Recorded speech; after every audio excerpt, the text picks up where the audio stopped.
ওয়াতুল্লিমাল ইলমু লিগাইরিদ দ্বীন, দ্বীন শিখবে, আলেম হবে শুধুমাত্র দুনিয়ার জন্য। এখন আপনি মিলায় দেখবেন ফেসবুকে ভাইরাল হওয়ার জন্য হাজার হাজার আলেম এখন ব্যস্ত হয়ে পড়েছে, ঠিক কিনা বলে?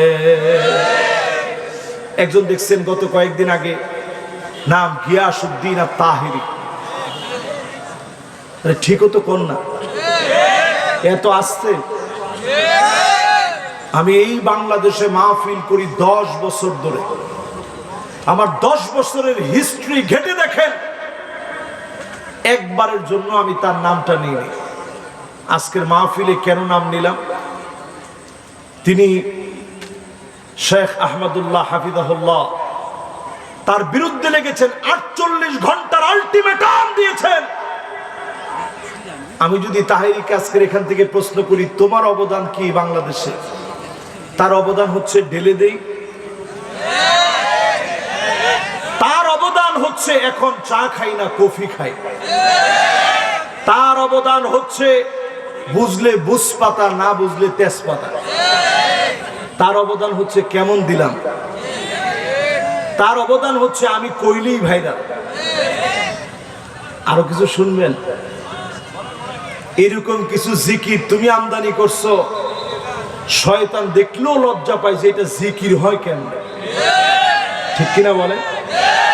এজন্য তার গানগুলো, তার এই সমস্ত জিকিরগুলো এখন ডিজে পার্টিতে, হিন্দুদের বাড়িতে পর্যন্ত তার এই সমস্ত ডিজে পার্টিতে তার গানগুলো ঢুকে গেছে।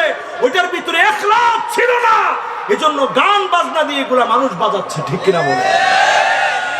আপনি দেখবেন বাংলাদেশে অনেক আলেম কথা বলে, যারা উদ্ভট অশ্লীল রুচিতে কথা বলে, এদের কথাগুলা নিয়ে কিছুদিন পরে পরে টিকটক করা হয়।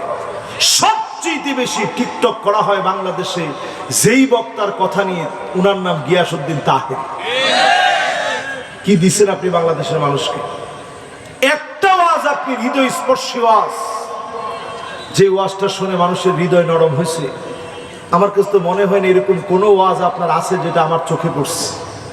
আপনি শেখ আহমদুল্লাহর বিরুদ্ধে কথা বলেন, আমি তার সাথে চলা মানুষ, একসঙ্গে আমরা দুবাই গিয়েছি। হযরত ওমরের সামনে বলা হয়েছে লোকটা খুব ভালো মানুষ। হযরত ওমর বলছে, আতাআমালতা মাহু, তুমি কি তার সঙ্গে লেনদেন করছো? আমি শেখ আহমদুল্লাহ হাফিজাহুল্লাহর সঙ্গে লেনদেন করেছি। আসাফারতা মাহু, তার সঙ্গে কি তুমি সফর করছো? লোকটা বলছে না, একটাও করি নাই। তো নেককার বুঝলা কেমনে? দুই জিনিসে নেককার চিনা যায়। আমি ওনার সাথে সফরও করছি, লেনদেনও করছি।